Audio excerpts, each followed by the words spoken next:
প্রিয় শ্রোতা বন্ধু, আজকের ঘটনাটি শুনলে আপনার হৃদয় কেঁপে উঠবে। একটি শিশুর মৃত্যু হয়েছে। মায়ের সামনে পড়ে আছে একটি নিথর শিশুর দেহ।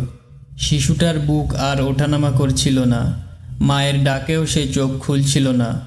কিন্তু সেই মা তখনও জানতো না এই নিথর দেহের পাশেই লেখা হচ্ছে আসমানের এক ভয়ঙ্কর ফয়সালা। ছোট ঘরটা অস্বাভাবিকভাবে শান্ত ছিল।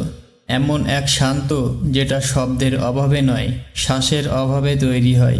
মাটির মেঝের উপর একটি শিশুর দেহ পড়েছিল, চোখ বন্ধ, হাত দুটো নিস্তেজ। তার মা হাঁটু গেড়ে বসে আছেন দেহটির সামনে, চুল এলোমেলো।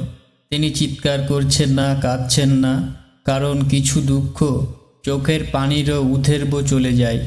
তিনি ধীরে ধীরে বললেন, বাবা, আমি এখানে। কিন্তু শিশুটি নড়াচড়া করল না, কারণ সে যে মায়ের কোল খালি করে আল্লাহর ডাকে সাড়া দিয়েছে। এই নারী বহু কষ্ট দেখেছেন। স্বামী মারা গেছে কয়েকদিন আগেই। এরপর থেকে এই শিশুটাই ছিল তার দুনিয়া। সে কাজ করত মানুষের বাড়িতে, কখনো থালা ধোয়া, কখনো কাপড় ধোয়া। তাই দিয়ে যেটা পেত তার বেশিরভাগই চলে যেত এই শিশুটার মুখে খাবার তুলে দিতে। সে প্রায় বলতো, আল্লাহ আমার কাছ থেকে সব নিলেও আমার সন্তানটাকে নিও না। কিন্তু আজ সেই সন্তানটাই নিথর। গত রাতে শিশুটি খুব কাঁদছিল, ক্ষুধায়, জ্বরে, দুর্বলতায়। মা তাকে বুকে নিয়ে বসেছিল, বারবার কপালে হাত রাখছিল।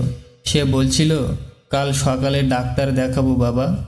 কিন্তু সকাল আসার আগেই সব শেষ হয়ে গেল। আর কোনো চিৎকার নেই, শুধু নিঃশব্দে শিশুটার শ্বাস থেমে গেল। মা একবার শিশুটার মুখে হাত রাখলেন। ঠান্ডা, এই ঠান্ডা তার বুক চিরে দিল।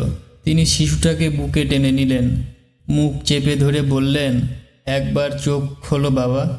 মা আর কখনো রাগ করবে না। তার কণ্ঠ ভেঙে গেল। এইবার চোখের পানি নামল, ফোঁটা ফোঁটা করে মেঝেতে পড়ছিল। তিনি শিশুটাকে রেখে আস্তে আস্তে দাঁড়ালেন। অজু করার শক্তি ছিল না, কিন্তু দোয়া করার শক্তি ছিল। তিনি মেঝেতেই সেজদায় পড়ে গেলেন। এই দোয়া ছিল এক মায়ের বুক ফাটা আর্তনাদ। হে আল্লাহ, আমি কিছু চাইনি, শুধু আমার সন্তানটা চেয়েছিলাম। তিনি বললেন, যদি ওকে নিয়ে নাও তাহলে আমাকে ধৈর্য দাও, না হলে আমাকেও নিয়ে নাও। এই দুনিয়ায় কেউ জানতো না, কিন্তু সেই মুহূর্তে আসমানে ফেরেশতারা সাক্ষী ছিল। এই মায়ের কান্না শুধু চোখের পানি ছিল না, এটা ছিল ঈমানের পরীক্ষা। আল্লাহ তার বান্দার দিকে তাকালেন, যে বান্দা সব হারিয়েও আল্লাহকে দোষ দেয়নি। পাড়ার লোকেরা আসতে শুরু করলো। কেউ শিশুটার দেহ ঢাকা দিল। মা চুপচাপ বসেছিল। কেউ বলল, ধৈর্য ধরো। তিনি মাথা নাড়লেন। তিনি জানতেন এই ধৈর্যের বদলা এই দুনিয়ায় নয়। নবী বলেছেন, যে মা ধৈর্য ধরে নিজের সন্তান হারায়, তার জন্য জান্নাতে বিশেষ দরজা রয়েছে।